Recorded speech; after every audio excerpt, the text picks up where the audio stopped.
Hi friends, welcome to Aahil Almas YouTube channel.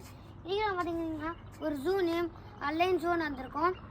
இது நாங்கள் இங்கே ஒரு ஆர்டிஃபிஷியல் காண்டா மிருகத்தை தான் பார்த்துக்கிட்டு இருக்கோம். இந்த காண்டா மிருகத்தை பார்த்தீங்கன்னா காய்ஸ், இது எவ்வளோ பெருசாக இருக்குது. இது காது கூட பெருசாக இருக்குது, இதோடைய கொம்பு கூட பெருசாக இருக்குது.